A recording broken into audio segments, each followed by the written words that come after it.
Bergen's goat of the week is the prophet Elijah, because there are some interesting similarities and maybe implicitly or explicitly, Luke has been drawing a connection between Jesus as this prophet who has come into the world and how he compares with Elijah. And there's some statements about Elijah through the gospel. But when you think about Elijah, what made Elijah a great prophet? In fact, what made him stand out among the prophets? As Bergen points out in the notes, Elijah's one of two that show up with Jesus on the Mount of Transfiguration. He and Moses. Why Elijah? When I think of Elijah, I think of Mount Carmel. I mean, just very, very courageous, very outspoken. Just one of the greatest, I think, confrontations between God and Baal worshipers, His courage to stand up against the status quo, to stand up against the opposition whenever it would seem, perhaps at times, that he's the only one. In fact, that's what he says to God. And that's how I feel. I'm the only one that's standing up. And so that courage that he demonstrated. When I think of Elijah, I think of after Mount Carmel. As he goes through a Great Depression and how God leads him through that depression, all the way to listening to that still small voice. So that, that journey that he goes through, he finally meets God on God's terms, like he does. It's the second time I've heard that question today. Really? Yeah, I went to Sunset Chapel this morning, and part of it was Mark 9, Mount of Transfiguration, and Moses and Elijah. And why Elijah? Why not Isaiah? Why not one of the other prophets? No, there was no profound response except that Elijah was to come again. And so maybe there's some, but what makes him great, I think, is his faithfulness, even in the midst of depression or need. Of course, he was a prophet who reached out and helped Gentiles in a time when that was not supposed to be. And as it mentions here at the bottom of the first page, Luke is writing primarily to Gentiles, we would assume. And so perhaps they had a special, if not connection, at least a special understanding of Elijah and his place in God's history. And so that connection has been very important to him. So whether it's his courage, whether it's his journey that he went on, his faithfulness, his message, one that was courageously spoken, maybe it's the miracles, like you said, Mount Carmel and several others that are recorded about Elijah. The times, he's living in a time whenever people in mass have been distracted away from the things of God and been focused on other things. I think about his exit. I mean, there's no other prophet that exited the world like Elijah did. And yet you can apply all of those to Jesus too, can't you? As the Son of God who comes to give this message that God has given him to give. So as we get into Luke chapter 7, let's take a look at Jesus. And there's a certain direction, a certain focus that I think Luke is trying to, at least one that Luke is trying to get across, as well as some others, but we'll notice some of those as we go. So somebody has it open there. Let's read the first account that's in Luke chapter 7, verses 1 through 10. Somebody read that.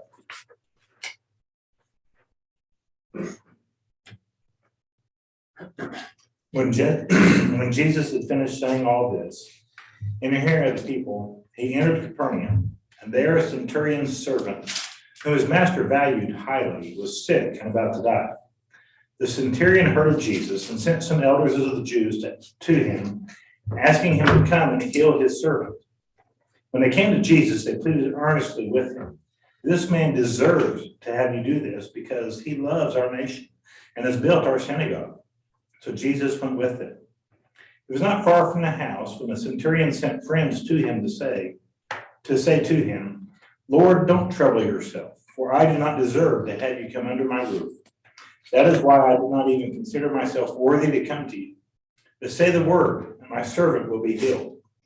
For I myself am a man under authority, with soldiers under me. I tell this one, go, and he goes. And that one, come, and he comes. I say to my servant, do this, and he does it. When Jesus heard this, he was amazed at him. And turning to the crowd following him, he said, I tell you, I have not found such great faith, even in Israel. Then the men who had been sent, returned to the house and found the servant well. Here's the centurion, this Roman centurion, who Jesus pays an amazing compliment. This faith that amazes Jesus, that's greater than anything that he's found in Israel up to this point. What is it about this centurion that impressed Jesus? What do you see? What are some things that jump out at you? Faith, compassion for his own slave, his own servant. He has faith that Christ can do this. And trust that he will do it without even showing up. He doesn't even go talk to Jesus himself. First, it's some Humility too. I mean, that's what we're talking about. I'm not even worthy to have you come to my house.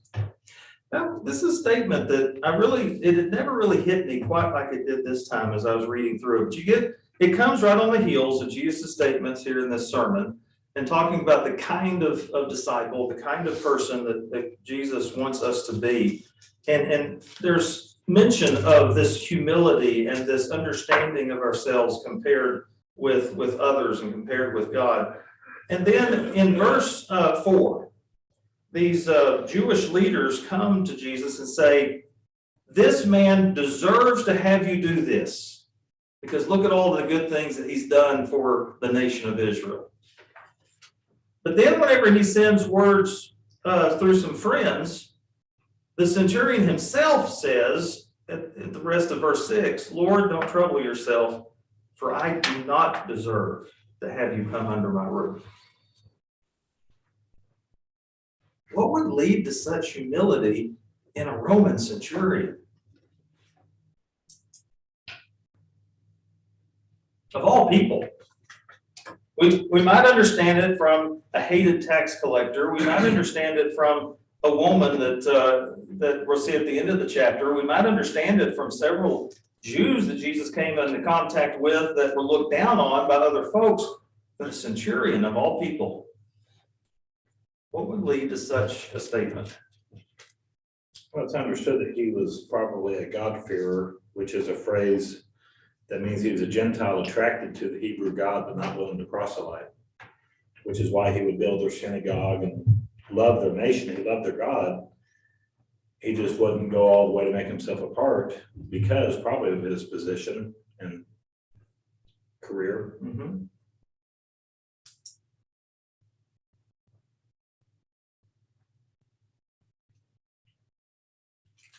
I think there may be some clues in addition to that you see in what he says later. Verse 7. That's why I did not even consider myself worthy to come to you. Say the word, my servant will be healed. Notice verse 8.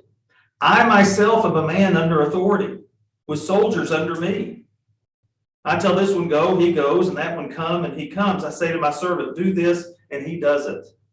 This is a man that lives in a system of authority. He understands this hierarchy of who's in charge of whom and who answers to whom. And so if he's a God-fearing man, which the indications would seem to be there, he has come to understand something about Jesus.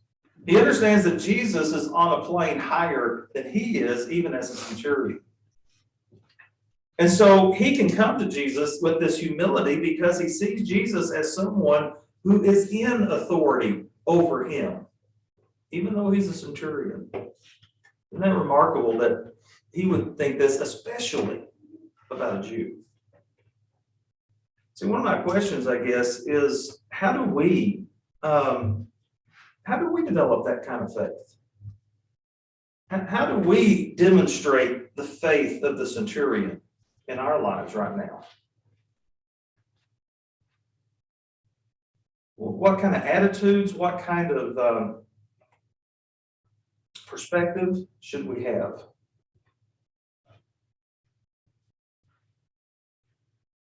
Well, I think it starts with where the centurion started, which we haven't mentioned. His love for his servant. He was a lover of people. Okay? He was a lover of, and he could have taken the servant and said, okay, that's one more, just get rid of him, bring me somebody else. But he prized his servant, valued him highly, was concerned about him. And so I think that's where we have to start with our relationship with God, is having a relationship with the people that he's brought to us. More than one place, Scripture says you can't love God if you don't love people.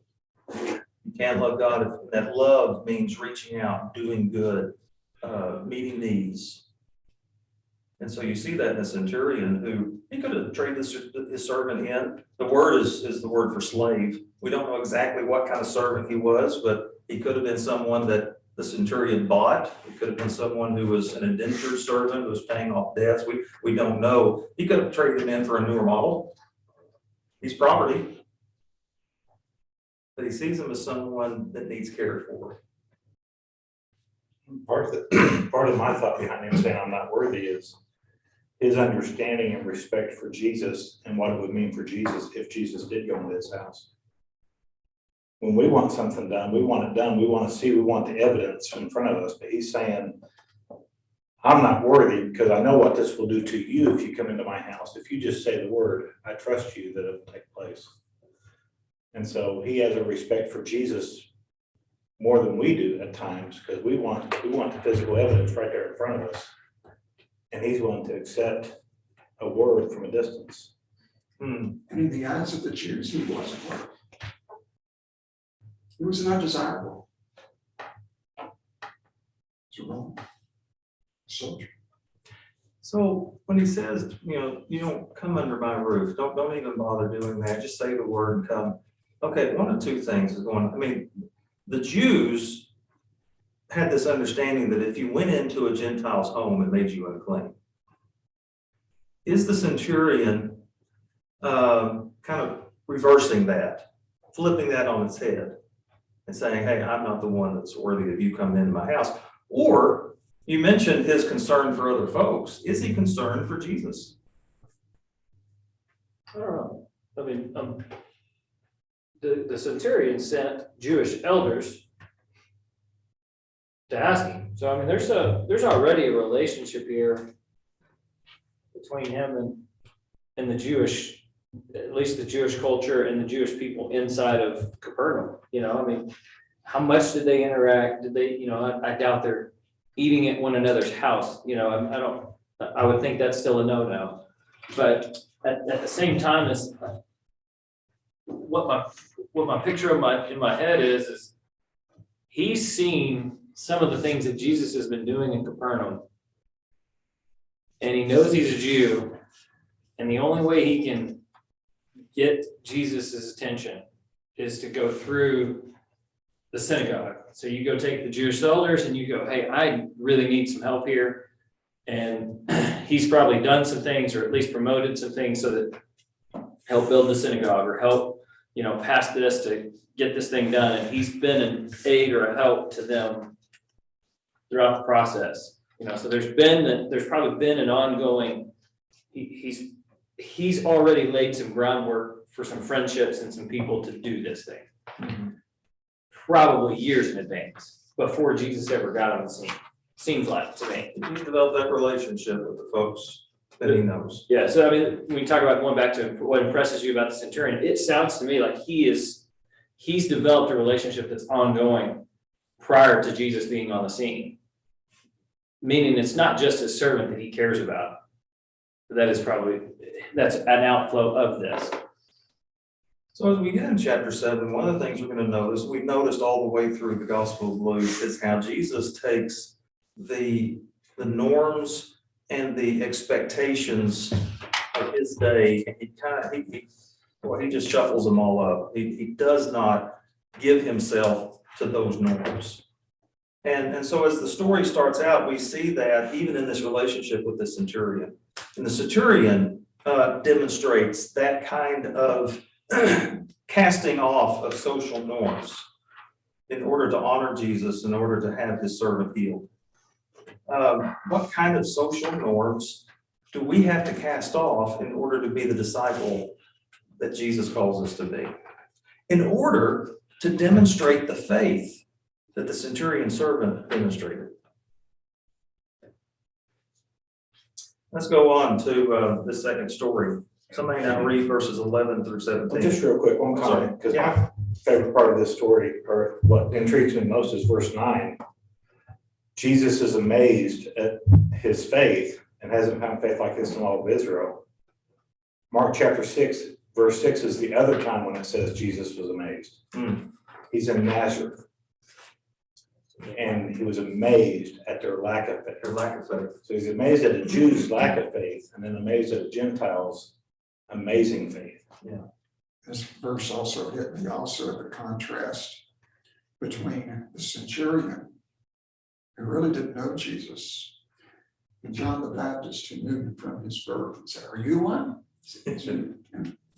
Yeah, we'll notice John the Baptist's response here in a minute. All right, 11 through 17. Somebody read that. Soon afterwards, he went to a city called Nain, and his disciples were going along with him, accompanied by a large crowd. How far am I reading? 17? Yes. Okay. Now, as he approached the gate of the city, a dead man was being carried out, the only son of his mother, and she was a widow. A sizable crowd from the city was with her. When the Lord saw her, he felt compassion for her and said to her, "Do not weep." And he came up and touched the coffin, and the bearers came to a halt. He said, "Young man, I say to you, arise." The dead man sat up and began to speak, and Jesus gave him back to his mother. Fear gripped them all, and they began glorifying God, saying, "A great prophet has arisen among us, and God has visited his people." This report concerning him went out all over Judea and the surrounding district. Notice about this story. Why do you think Luke included this one? Or over death. Okay, we've got someone who can raise the dead. That's kind of something new. Not since the time of Elijah. When you got compassion for a widow, Luke tells more stories about women than Matthew, Mark, and John combined. What's significant about that? Luke is showing the universality of Jesus. It's to Gentiles, it's to women, second-class citizens, people that we would normally overlook. They get brought to the forefront of attention. Society in Jesus' day wasn't much different from ours, where you look out for those who can do something for you. You try to impress those who can return that. You try to ingratiate yourself toward those that can then promote you or give you something in return. And this is a widow. She's a cast off.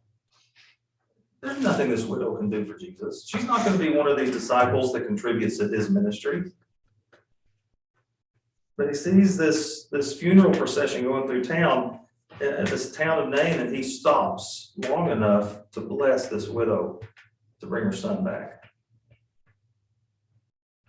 And I guess one of the things that impresses me about this one, it's down in verse 16. Somebody else have a different translation that reads a little bit differently than Chess's translation, because what Chess read there at the end of verse 16 is God has visited us.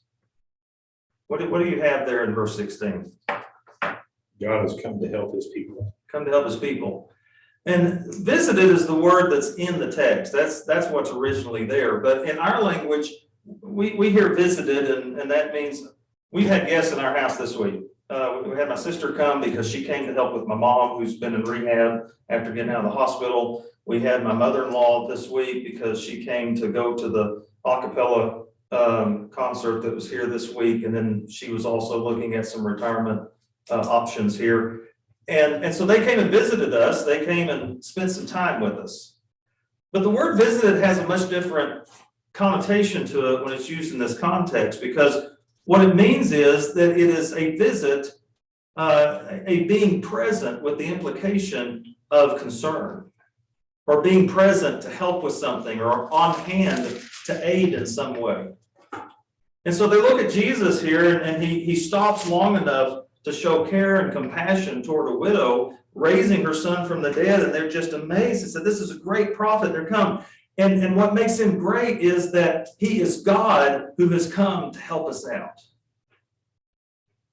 The word visit is used in James 1:27. A pure religion is to visit the orphans and widows, and it means to take care, to be present, not just a passing. Just going by and signing the guest book and saying hello and leaving. Yeah, if they're thinking about prophets, they think about the writings of the prophets, it's got to come to them, all the social justice that was demanded by the prophets. With the widows and orphans, everything like that. And verse 17, it says, this news was spread. It doesn't say, oh, all this about the centurion was spread. It doesn't say all this John and his apostles were, his disciples were doing. That doesn't show the sinful woman. It's this story that spreads all that, because you got a woman who's a widow. She's not worth anything anymore. She has no means of supporting herself, as widows didn't. Perhaps her son was her means for supporting herself before. We don't know how old he was. It says young man. It doesn't say young boy or child. So I'm assuming that possibly he was her support. And he sees, the people see, just like they saw with Lazarus, Jesus weeping, Jesus, the people, the feeding that Jesus had. For this person who didn't deserve it, she's another undesirable. It's one thing to hear Jesus's words. It's one thing to hear his teaching. And if that's all we had, that would be good. It would be helpful. It'd be meaningful. I mean, it would give us words of life to live by. But Jesus did more than that. He came to live the life of the Father among us. He came to give feet to his words. I was texting back and forth with my daughter today down in San Antonio, and she's contacted me because she said there's a coworker at her school that she works at that she's developed a relationship with, but she's come to a conclusion in kind of talking with her and listening to some of the things that she said, that she's had some bad experiences with church people in the past. She's been burned by church people. She thinks she probably grew up in one of the hellfire and brimstone kind of preaching churches and just a kind of a legalistic kind of a setting. And so it's a woman that just doesn't want to have anything to do with religion and with faith and with God. And so she was asking, I hope I can have conversation with her. How can I influence her? And so as we're talking about it, what we came up with was, she did not get to that point because someone told her a certain thing. She got to that point because she experienced a certain thing.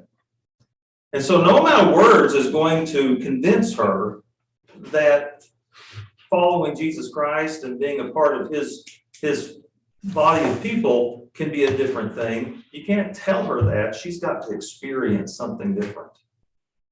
And then in the course of that, maybe you can have conversation about what makes you different than her past experience.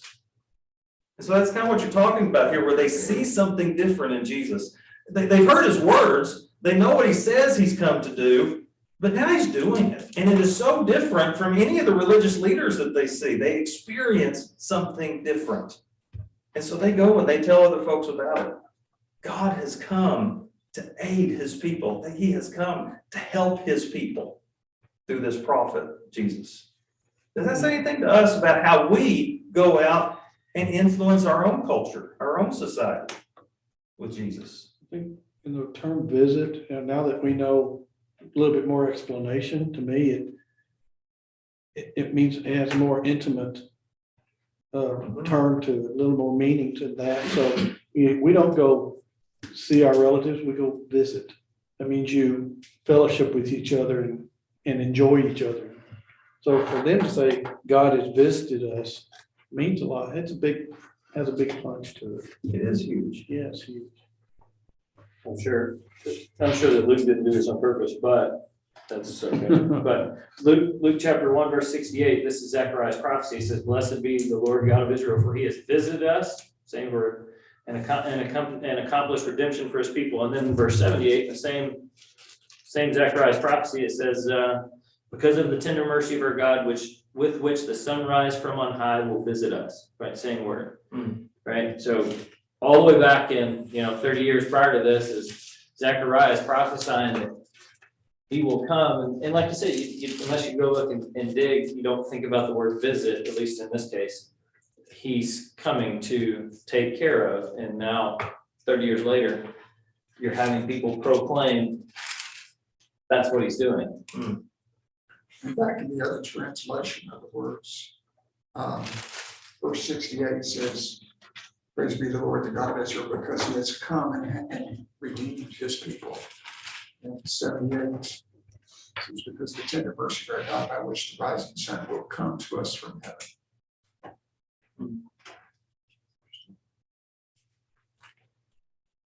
Any other thoughts? Well, you mentioned it, but he was so different than the other leaders, and I don't have anything specific to base that on other than maybe depictions like with the chosen and stuff like that. But, I get the sense that the religious leaders would teach, rabbis had students that they would teach and, but Jesus was, he was doing things. And that's what seemed to attract such large crowds. Now, obviously he did miracles, but he was living it and demonstrating what his teachings look like. As opposed, and that's why I think, you keep reading that, who is this we've never heard anything like this, or what kind of authority does this guy have? Everybody's amazed at, how he's speaking and what he's doing as well. So, yeah, I think your question about how we do that today, we try to follow in his footsteps. Yeah. It's more about, who was it, the guy that, with the story about the same kind of different as me guy that said, I don't want to go to any more Bible studies, I want to go to a Bible doing, something like that, so. And Jesus said, "You'll know my disciples, you know that you are Christians by our love, So. I think it comes back to what we read last week. And it's all of what Jesus taught in Luke chapter 6. How do we handle when people revile us and say evil things? If they hit us on one cheek, what do we do? If they treat us poorly, what do we do? We're going to be known by our fruit. That's what a disciple looks like. That's what he told us. That's what he told us it's supposed to look like. It was sort of my thinking as I looked at this today. Still, chapter 6, love your enemies. Don't judge. Be fruitful. Go ahead and practice these things. And then, I don't know if the Lord planned it this way or not, but he puts 4 undesirables right for him.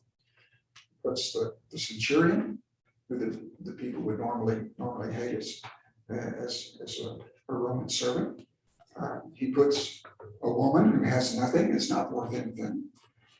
He puts a crazy itinerant street preacher who runs around camel's hair and eats locusts.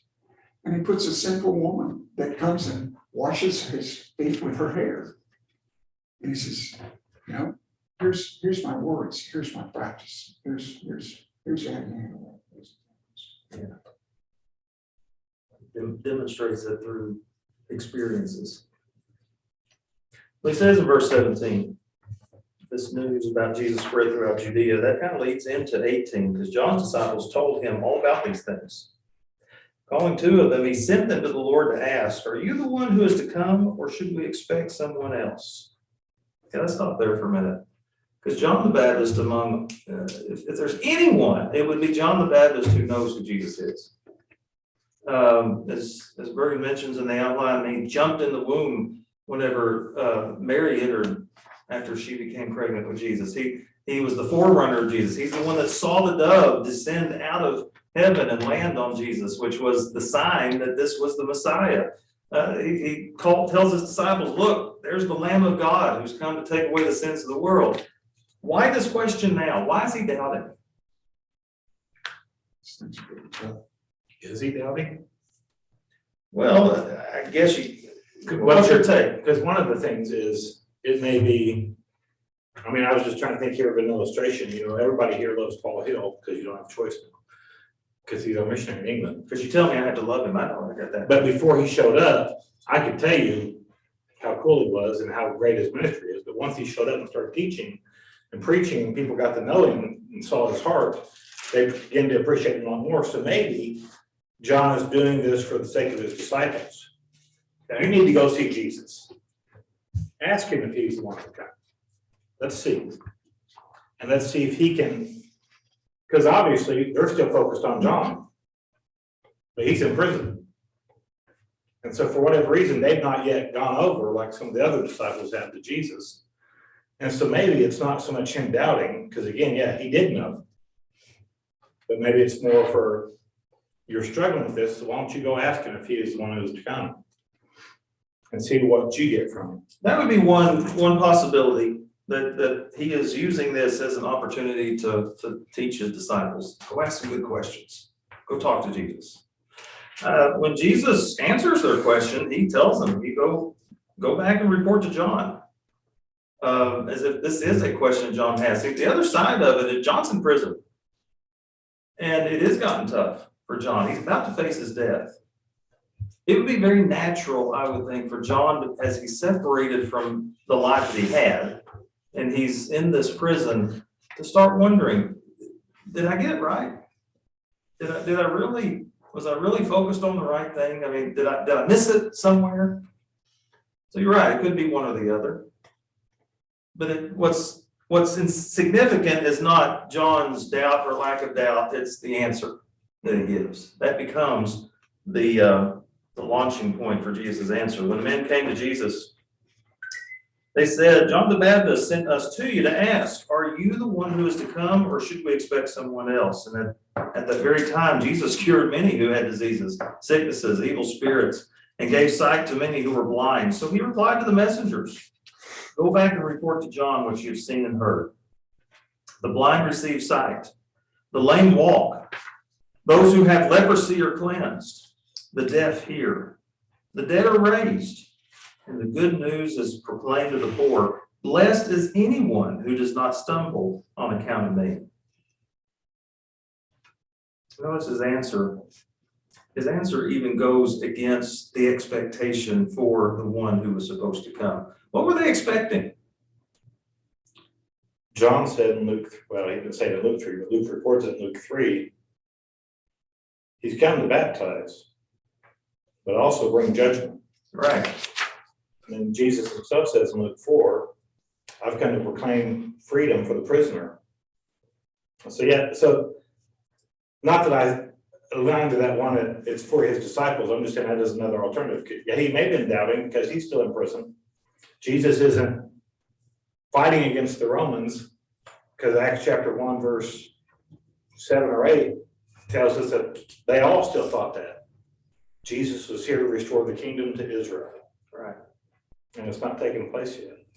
I mean, even John's disciples who did follow Jesus, they were still expecting this kingdom to be set up, and Jesus was going to sit on a throne, and they were going to be his advisors, and they're going to be released from this occupation from Rome. And Even Jesus' apostles were still expecting that up until the time of Pentecost. that's right. In spite of what John had told some of them. So the expectations, again, Jesus is turning all the expectations over. You don't understand what this is about. You don't understand what my kingdom is about. You don't understand the prophecies. And if you want to see, if you want to know if I'm the one, just look at what I'm doing. We talked about that before. It's what is he doing? It's a Bible that does. Look at the things that I'm doing. On that phrase, blessed is one that doesn't fall away on account of me.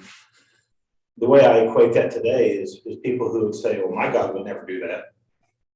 If God is so good, why do bad things happen? Why did this happen to my wife or my kids? You know, if God, you know, and they got this picture of God, of how they think God's supposed to be.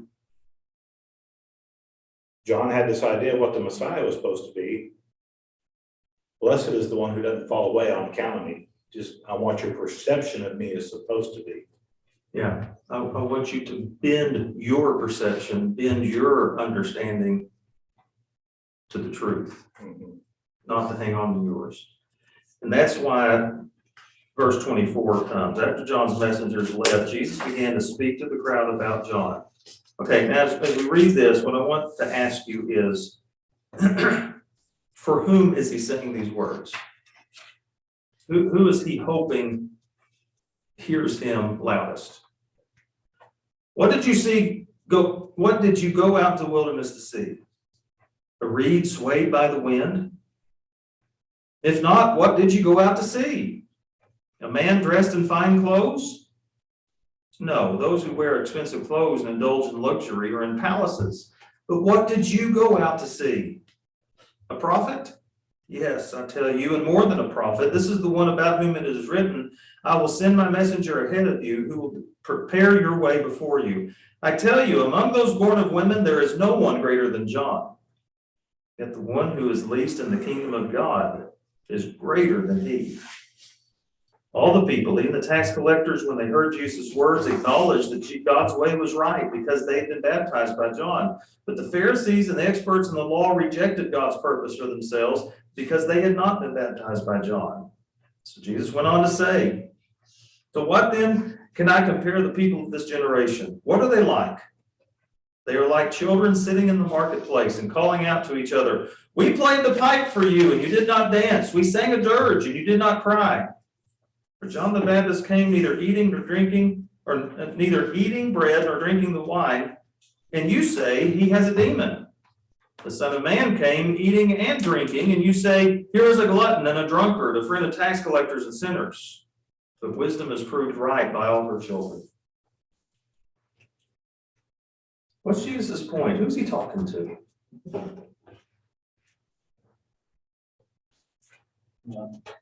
I heard a sermon on this one time, the 31 through 35, and it was, the idea is, it didn't matter what he came doing.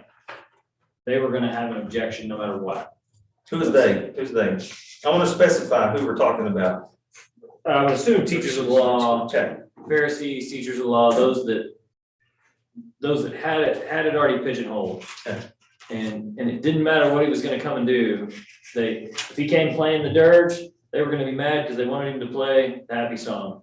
If he came and played the happy song, they wanted him to play the dirge, and neither one was ever gonna be good enough for them.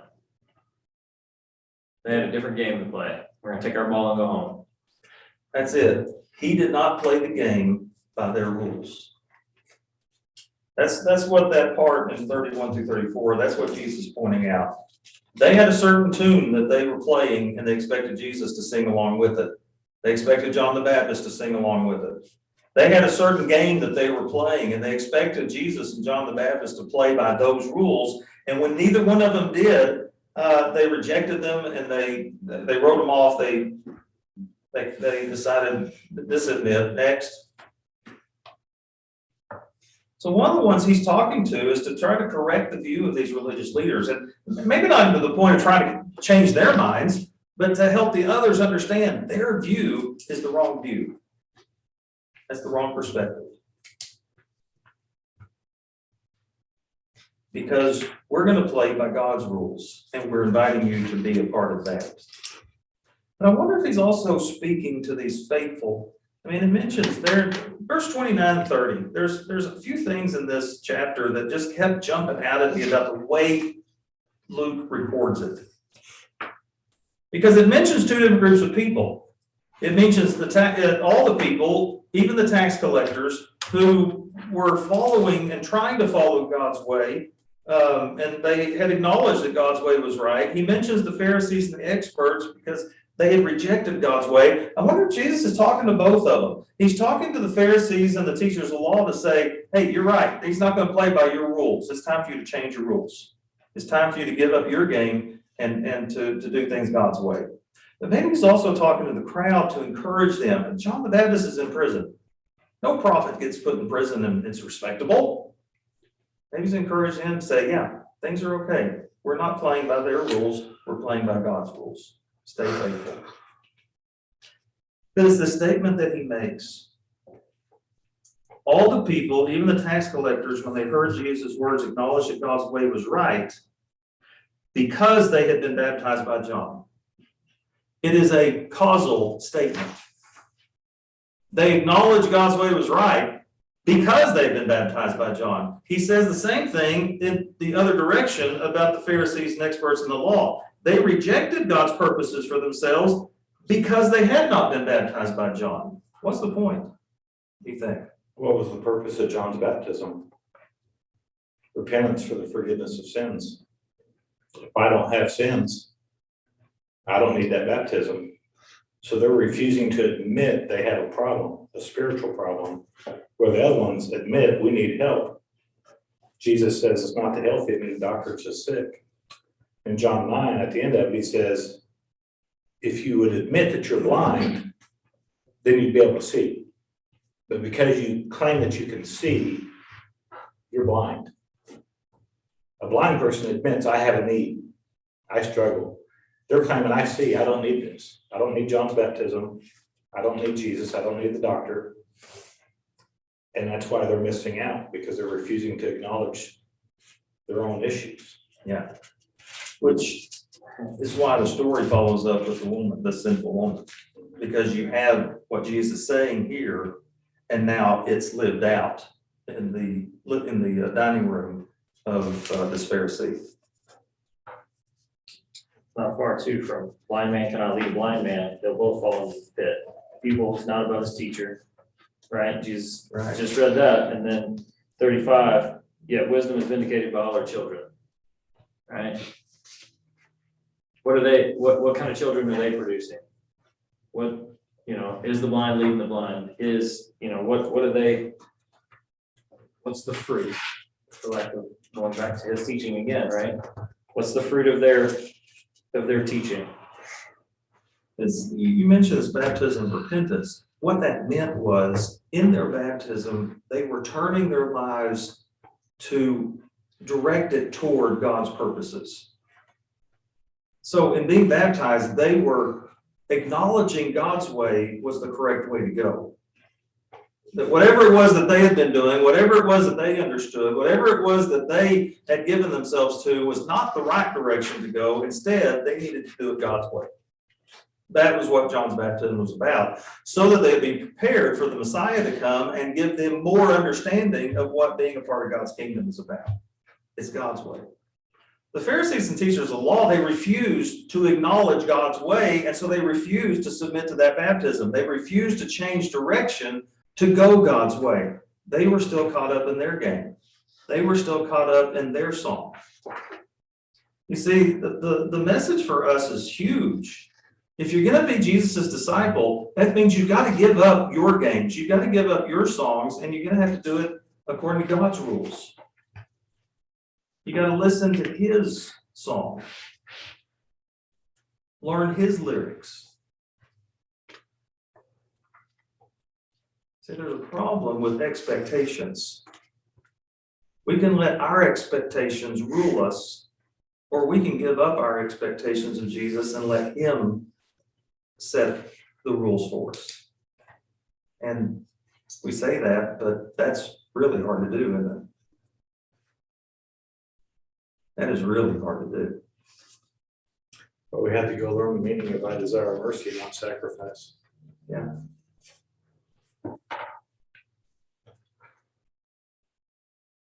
When do we allow our expectations to get in the way of following Jesus? Not only our expectations of Jesus, but maybe even our expectations of Jesus's followers.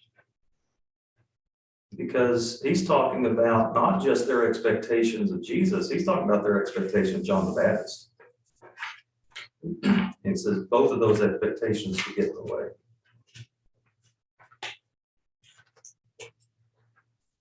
And so one of the Pharisees invited Jesus to have dinner with him. He went to the Pharisee's house and reclined at the table. And a woman in that town who lived a sinful life learned that Jesus was eating at the Pharisee's house. So she came there with an alabaster jar of perfume. And she stood behind him at his feet, weeping. She began to wet his feet with her tears. Then she wiped them with her hair, kissed them, and poured perfume on them. When the Pharisee who invited him saw this, he said to himself, if this man were a prophet, he would know who is touching him and what kind of woman she is, that she is a sinner. Jesus answered him, Simon, I have something to tell you. Tell me, teacher, he said. 2 people owed money to a certain moneylender. One owed him 500 denarii, the other 50. Neither of them had the money to pay him back, so he forgave the debts of both. Now, which of them will love him more? Simon replied, I suppose the one who had the bigger debt forgiven. You have judged correctly, Jesus said. Then he turned toward the woman and said to Simon, do you see this woman? I came into your house. You did not give me any water for my feet, but she wet my feet with her tears and wiped them with her hair. You did not give me a kiss, but this woman from the time I entered has not stopped kissing my feet. You did not put my oil on my head, but she has poured perfume on my feet. Therefore, I tell you, her many sins have been forgiven as her great love has shown. But whoever has been forgiven little loves little. Then Jesus said to her, your sins are forgiven. Well, the other guests began to say among themselves, who is this that even forgives sins? And Jesus said to the woman, your faith has saved you. Go in peace. I mean, the story just kind of puts the cherry on the top, doesn't it, of what this whole chapter has been about. I always wondered if the Pharisee accuses Jesus of, don't you know who that sinner is? How'd she get in the Pharisee's house? I mean, why would he let her in, or, you know? That's been pretty forceful, huh? It's an open gate. You know, every time I don't know. I don't want to miss, that's not the point, but that's always thought that was interesting. Yeah, but the people who understand their need are not going to allow a lot of obstacles to get in their way to go get to Jesus. And maybe that's one of the lessons for us too, is that part of our expectations come from our lack of understanding our own need. And so we take Jesus kind of complacently, kind of flippantly. I mean, we've got to really get an understanding of what this woman did, because every depiction of it that I've ever seen has not given it justice. First of all, we don't know for sure. It probably is that the Pharisee really did fall down on his social graces. I mean, it was really expected for them to provide water for guests to wash their feet, even have someone wash their feet as they came in. It was, and perhaps was even a part of providing cleansing whenever there's a meal like this, whenever they're gathered for a special meal with the Pharisees and with Jesus. And you got these different folks that show up at it. So Jesus comes in. Every depiction I have seen of this has Jesus taking off his sandals, and his feet are pretty clean. I mean, it looks like he just got out of the shower, you know. That's probably not the picture we got here. His feet has not been washed since he walked down those dusty roads in the filth-strewn roads before he got into this house. So this woman is not only washing feet with her hair that have already been washed, she's washing feet with her hair that are dirty and grimy and need washing. What would lead a woman to do something like that? That's understanding her need. his hair, her crown of glory. Mm. And that's what she uses to honor Jesus. Yeah. It tells this parable illustrating the way a person comes to accept Jesus, and they've got to come on Jesus' terms. And the willingness to do that is in just direct proportion to one's awareness of their need for forgiveness. That's what the parable's about. What is our awareness of our need for forgiveness? Because that will go a long way to determining whether we're able to give up our own expectations and accept Jesus's way of doing things. Other thoughts, comments about what we've read here? We gotta start over again? If you would, I'd appreciate it. Okay. I think it's really poignant that he said in verse 42 that neither of them had the money to pay him back. Mm.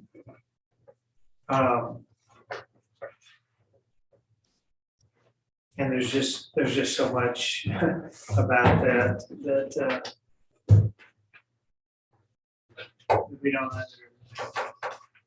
we don't understand if we think we're good enough. You know, he's saying that currency is not worth anything in the kingdom of God. The other thing that just strikes me is just how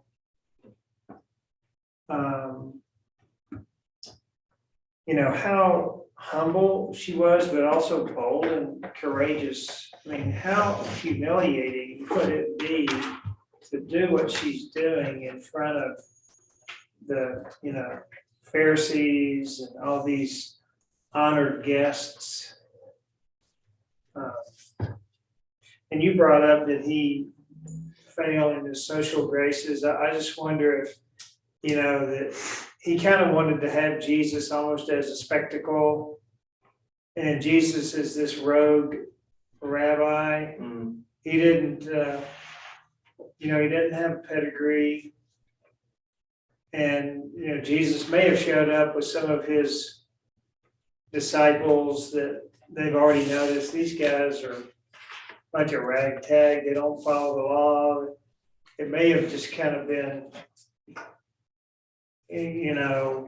almost like a bit of a circus, and they're like, well, we're really not gonna honor this guy by washing his feet and kissing him. We just wanted to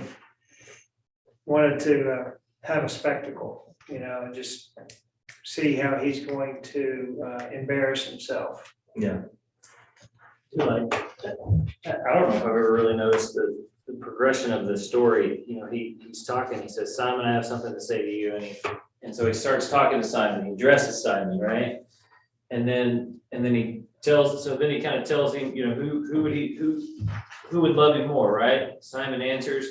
And then he says he turns to the woman, but he's talking to Simon, right? And then at the end of the story, now he begins to talk to the woman again, and it says, he says, your sins have been forgiven.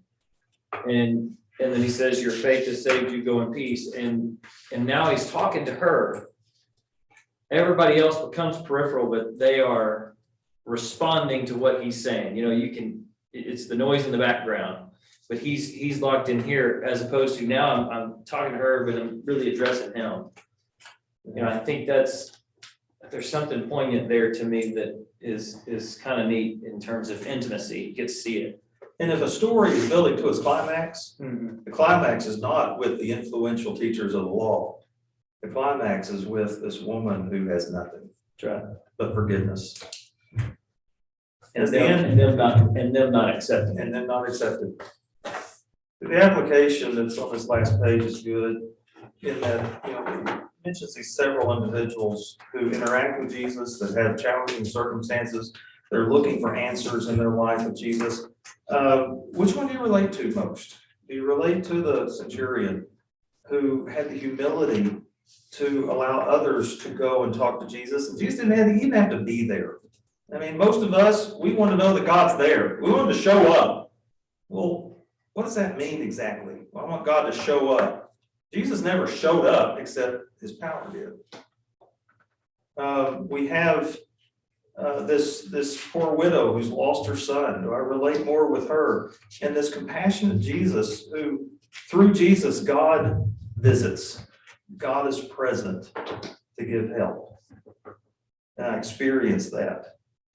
Or am I more like the Pharisees and the teachers of the law who haven't given themselves to God's way of doing things? They rejected that because they've got their own expectations. They've got their own game to play. They've got their own song to sing. Or do I really relate to this sinful woman who I haven't got anything to give but myself? And Jesus accepts that. Jesus honors that and gives forgiveness. And what's that going to lead us to do as we follow Christ this week? Thank you very much. Enjoy the lesson this week. I think this story is not the same one that's in Matthew 26, Mark 14, or John 12. There you have Mary pouring an alabaster jar of perfume on Jesus' feet. Judas gets upset. But what intrigues me about that is you got two different stories of women pouring this alabaster jar of perfume. I just wonder how many times that did happen, because we only had 40 days of Jesus recorded. Yeah. And there were so many things that would be fun to know one day. Oh, John. maybe the chosen one. That's right. John 20, yeah, if we told all the stories, Be enough books. we'd be enough, but, so.